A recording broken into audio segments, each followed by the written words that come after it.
I spent a few days last October walking through the old Dutch churchyard in Sleepy Hollow, just as the sun was beginning to dip behind the Pocantico Hills. Most people visit that spot looking for a fictional ghost, a caricature in a cape, popularized by cartoons and high-budget films. They go there to feel a safe kind of shiver, the kind that comes from a story told around a campfire. But as I stood near the weathered red sandstone markers, some so worn by the wind that the names have long since returned to the earth, I realized that the real ghost of this valley isn't a story at all. It's a memory. It's the lingering, jagged trauma of a time when this landscape wasn't a peaceful suburb but a slaughterhouse. We've turned the Headless Horseman into a Halloween decoration, but if you look at the journals and the military records from the 1770s, you see a much darker figure emerging from the mist. You see a man who was sold by his prince, shipped across an ocean he didn't understand, and turned into a nightmare for the families trying to survive on the edge of the American frontier. The legend tells us he was a Hessian trooper, a nameless artilleryman, whose head was carried away by a stray cannonball during a nameless skirmish. We're told he rises at night to search for his missing piece, a restless spirit trapped in a loop of perpetual violence. But to understand why that story took such a deep, permanent root in the American psyche, you have to understand what a Hessian actually was to the people of New York in 1776. They weren't just soldiers. They were rented killers, professional mercenaries from the German principalities of Hesse-Kassel and Hesse-Hanau, hired by King George III to do the dirty work that British regulars were often too gentlemanly or too exhausted to handle. They arrived in the colonies with a reputation that preceded them like a foul wind. They were men who spoke no English, followed a code of absolute brutal discipline, and were rumored to take no prisoners. To an American farmer in the Hudson Valley, the sight of a Hessian uniform, the tall brass caps, the oversized mustaches greased with boot black, the heavy sabers, didn't represent a political ideology. It represented an inescapable, mechanical terror. I've been sifting through the pension applications and the frantic letters of Westchester County residents from the middle of the war, and the neutral ground they describe is a place I barely recognize. This stretch of land between the British lines in New York City and the American lines at Peekskill was a lawless void. It was a no-man's land where the traditional rules of engagement simply evaporated. It was here, in the shadows of the tulip trees and the dark ravines of the Pocantico, that the Hessian Jaegers, the elite marksmen and woodsmen, were let loose. These weren't men who marched in straight lines on open fields. They were hunters. They moved through the woods with a silence that unnerved the local militia, and they struck with a precision that felt supernatural. When Washington Irving wrote about the galloping Hessian, he wasn't inventing a monster out of thin air. He was giving a name to the very real, very physical fear that had haunted his neighbors for a generation. There is a specific kind of silence that falls over the Hudson Valley in the late autumn, a heavy, expectant dampness that seems to swallow sound. I felt it as I followed the curve of the old Albany Post Road. Back in 1780, this road was a vein of constant anxiety. Every hoofbeat in the distance could be a neighbor returning from the mill, or it could be a raiding party of cowboys or skinners, the partisan thugs who used the cover of war to rob and murder. But the ultimate dread was the death's head troops. The Hessians often wore symbols of mortality on their gear, a grim reminder that their trade was liquidation. For the settlers, many of whom were only a generation or two removed from their own European roots, these Germans were a bridge back to a type of old-world warfare they thought they had escaped, a total, pitiless violence that didn't care about your farm, your family, or your prayers.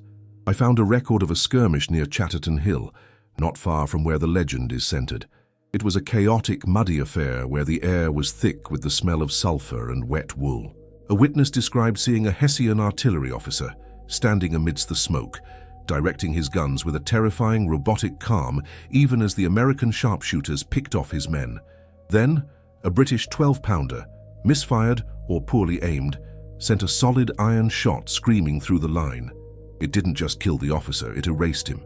In an instant, a man with a home in a German forest, a man with a name and a history, was reduced to a headless torso in the New York mud.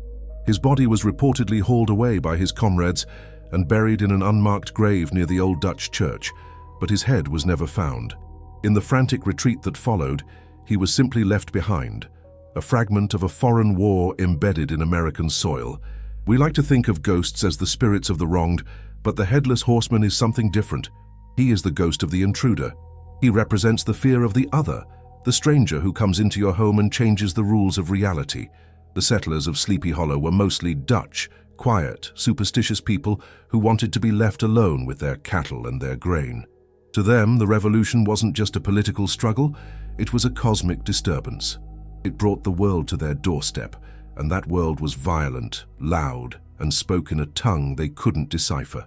The Hessian became the face of that disturbance. He was the ultimate outsider, a man who had no stake in the land but was willing to die and kill for a king he'd never met. When you strip away the pumpkin and the Hollywood fog, the horseman is a figure of profound loneliness and displaced rage. I remember talking to a local historian who told me that for decades after the war, people in Tarrytown refused to walk the woods alone after dark, not because they believed in spirits, but because the trauma of the neutral ground had become part of the geography. The memory of the Hessian was a scar that wouldn't close. They remembered the way the mercenaries would ride down a lone traveler just to see if they had any gold sewn into their coats. They remembered the way the Hessian camp smelled of charred meat and stolen livestock. The headless part of the legend is almost a metaphor for the way these soldiers were viewed, as bodies without souls, as weapons without minds, guided only by the cold hand of military necessity. They were the first boogeymen of the American experiment, a nightmare that the new nation couldn't quite shake off once the treaties were signed. As I sat on a stone wall near the bridge, the site where Ichabod Crane supposedly met his fate, I started to think about the man behind the mask. If he existed, he was likely a conscript. In Hesse, the Landgrave would literally snatch young men from their beds or their ploughs to fill his quotas for the British. They were sold for £30 a head. If they died, the Landgrave got an extra payment. They were worth more to their ruler dead in a New York ditch than they were alive in a German field. This creates a different kind of ghost, not one seeking revenge, but one seeking a way home that no longer exists. The horseman doesn't just haunt Sleepy Hollow, he's trapped there by a history that used him up and threw him away. He is the eternal mercenary, the soldier of a forgotten cause, forever riding through a valley that fears him, looking for an identity that was blown away in a puff of smoke in 1776. Why does he still gallop in our minds? Because we haven't yet figured out how to bury the violence that created him. I started looking into the specific units that were stationed around the Hudson Valley during the autumn of 1776. It wasn't just a nameless mass of infantry. The men the locals feared most were the Jaegers. In German, the word means hunters. These weren't your typical line soldiers who stood in neat rows waiting for a command to fire. The Jaegers were recruited from the professional foresters and gamekeepers of the German principalities. They were woodsmen. They wore deep green coats that allowed them to vanish into the thick oak and maple forests of Westchester County, and they carried short, heavy rifles with rifled barrels. While the American Continentals were struggling with smoothbore muskets that couldn't hit a barn door at 50 yards, a Jaeger could put a lead ball through a man's chest from 200 yards away before the victim even heard the shot. To a local farmer who had never seen a professional sniper, these men didn't seem human. They seemed like ghosts who could kill from the shadows. There's a specific kind of psychological trauma that comes from being hunted by an invisible enemy in your own backyard. During that campaign, the Hessians were used as the heavy hand of the British Empire. General Howe knew that the mere presence of these mercenaries could break the morale of the rebel militias. There was a pervasive rumor, one that turned out to be grounded in bloody reality, that the Hessians didn't take prisoners. At the Battle of Long Island, just weeks before the action moved towards Sleepy Hollow, reports filtered back of Hessians pinning surrendering American soldiers to trees with their bayonets, laughing as they did it. They were viewed as carnivorous machines, paid in gold and rum to do the dirty work that British regulars found distasteful. When you understand that this was the reputation preceding them, you realize that the Headless Horseman wasn't just a spooky story to tell children. He was the embodiment of a very real, very visceral fear of being slaughtered by someone who didn't even speak your language. The pivot point of the legend, the moment the man became the myth, happened on October 28, 1776. This was the Battle of White Plains. Washington was in retreat, trying to keep his ragtag army from being crushed against the Hudson River. The fighting was chaotic. moving through the rolling hills and wooded ravines of what is now a quiet suburb. During the heat of the engagement, a British artillery battery opened fire on a group of Hessian cavalrymen who were attempting to outflank the American line. A single cannonball, traveling at hundreds of miles per hour, struck one of the Hessian troopers squarely in the face. It didn't just kill him, it erased him. His head was vaporized, leaving nothing but a jagged neck and a slumped torso still mounted on a charging horse. I've stood near the spot where that battery likely stood, and it's a chilling thought. In the middle of a screaming, smoke-filled battlefield, his comrades didn't have time for a burial. They didn't have time to retrieve the remains. The body was left in the mud as the lines shifted. In the days that followed, the local Dutch farmers, men who had stayed behind to protect their livestock from foragers, found what was left. They found a man in a foreign uniform, headless, unclaimed by his king or his commander. According to the local records of the old Dutch church in Sleepy Hollow, a few of these farmers took pity on the unknown soldier and buried him in an unmarked grave in the churchyard. They did it quietly, under the cover of dusk, perhaps afraid that their neighbors would accuse them of burying a monster in hallowed ground. This is where the haunting begins. Not in the graveyard, but in the guilt of the survivors. The people of Sleepy Hollow had to live alongside the British and the Hessians for 7 long years of occupation. They saw their barns burned, their sons impressed into service, and their daughters harassed. The Hessian became a collective term for everything they lost. By the time Washington finally rode back into New York in 1783, the war was over, but the memories were rotting. The story of the headless soldier buried in the churchyard started to mutate. People claimed they saw him rising on misty nights, not because he wanted his head back, but because he was looking for the battle he never finished. He became a restless spirit because the community itself was restless. They had survived the war, but they hadn't processed the violence. I find it telling that Washington Irving, when he moved to the area decades later, didn't invent the horseman from thin air. He listened to the stories told by the old Dutch grandmothers, the ones who remembered the sound of Hessian boots on their porches. Irving was a man obsessed with the way history and folklore bleed into each other. He recognized that the galloping Hessian was a manifestation of the neutral ground trauma. During the war, Westchester County was a lawless no-man's land between the British lines in Manhattan and the American lines in Peekskill. It was a place of constant raids, cowboys and skinners, who robbed and murdered under the guise of patriotism. In that environment, the only thing more terrifying than a soldier was a soldier who couldn't be killed.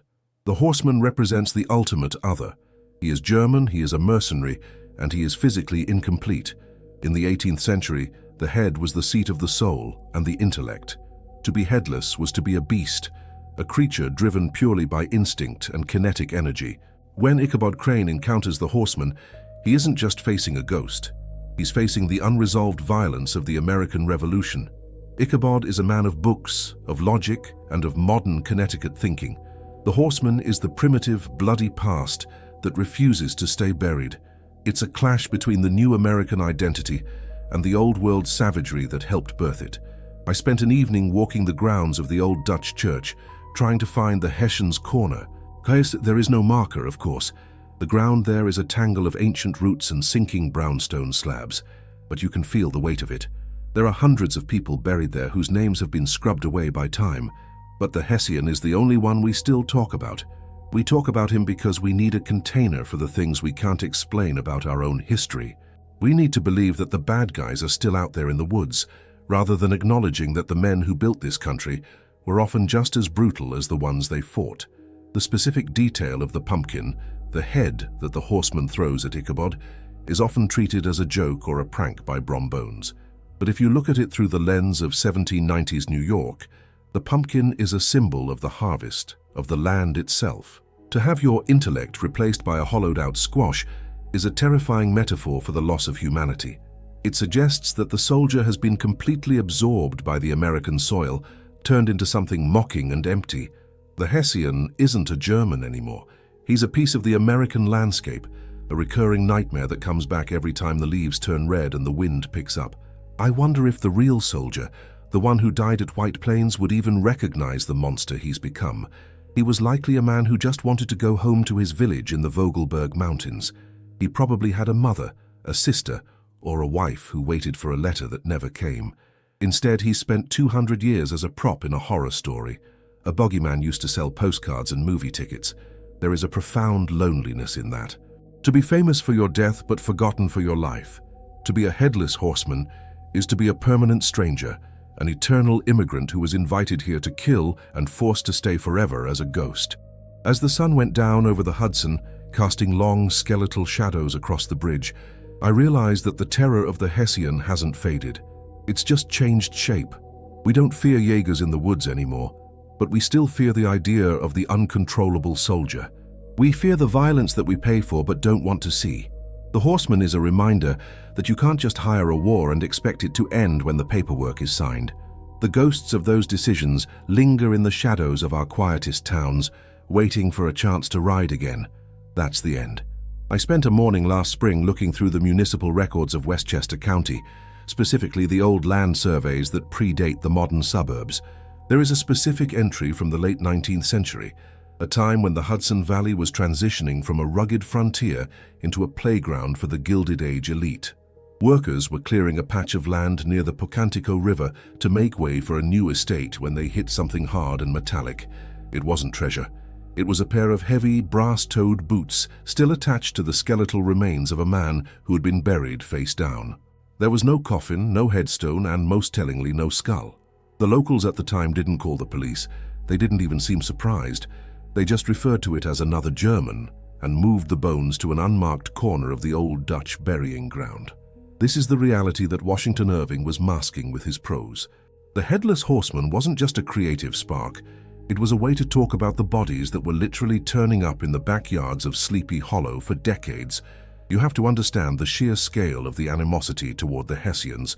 They weren't just soldiers, they were a biological and social plague. In the 1780s, American farmers started noticing a strange insect destroying their wheat crops, a midge that laid eggs in the stalks and turned the fields to dust. They didn't call it a wheat midge. They called it the Hessian Fly, believing the mercenaries had brought the pest in their straw bedding just to spite the new republic. Even the insects were seen as part of the German occupation. The Hessian wasn't just a man who died. He was a curse that stayed in the soil, in the air, and in the bread that people ate. When I look at the sketches of the Jaeger uniforms from that period, the deep green coats, the towering felt hats, the massive curved swords, I see the silhouette of a predator designed to haunt the woods. These men were specialized marksmen, recruited from the dark forests of Hesse Castle, because they knew how to hunt. They weren't trained for the open-field gentlemanly warfare of the British regulars. They were trained to hide in the brush, to track movements, and to kill from the shadows. To a Sleepy Hollow farmer, seeing a Jaeger in the trees was like seeing a wolf that could shoot back. That specific trauma doesn't just evaporate because a treaty is signed. It settles into the floorboards of the houses. It becomes the bump in the night that parents use to keep their children from wandering too far into the hollows. I remember talking to a local historian near Tarrytown who pointed out that the horsemen's frequent rides toward the church bridge weren't just random ghost behavior. In the folklore of the time, the bridge over the Pocantico was a boundary. Evil spirits, particularly those tied to the old world or to unholy contracts like mercenary work, couldn't cross running water into the consecrated ground of the churchyard. The Hessian is trapped in a loop, forever galloping toward a sanctuary he can never enter. He is a man caught between a war he didn't start and a peace he isn't allowed to join. He is the ultimate outsider, an eternal other who is forced to act out his death every night because the community refuses to give his memory a place to rest. The twist in the story, the one that Irving hints at but never explicitly says, is that we are the ones who keep the Hessian headless. By stripping him of his face, his name, and his humanity, the early Americans made it easier to live with what had happened on that land. If he's just a monster, you don't have to think about the fact that he was a 20-year-old boy from a village near Frankfurt who was sold by his own prince to die in a muddy field in New York.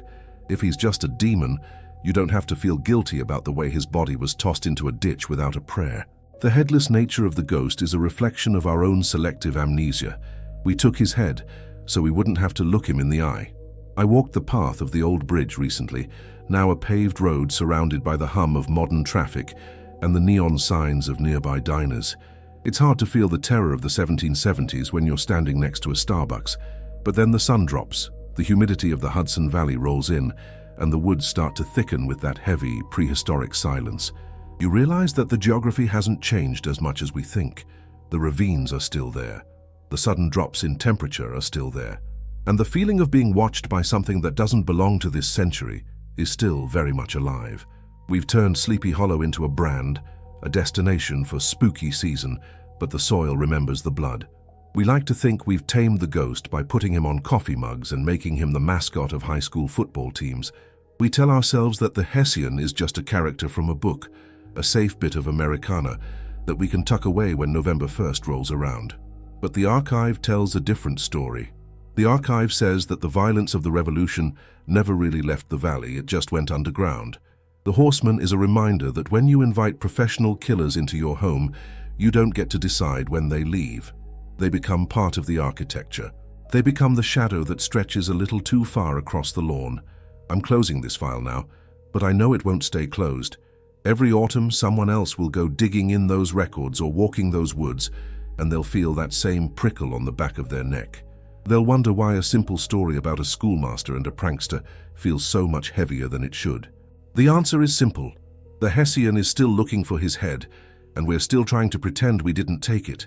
He is the ghost of a debt that can never be repaid, a soldier who was never discharged, and a stranger who became the most permanent resident of the land. The next time you're driving through a quiet town in the northeast and you see an old stone bridge, don't just look at the scenery. Think about the men who were paid to stand there in the dark, waiting for a revolution they didn't understand. Think about the bodies that were never found and the names that were never carved into stone.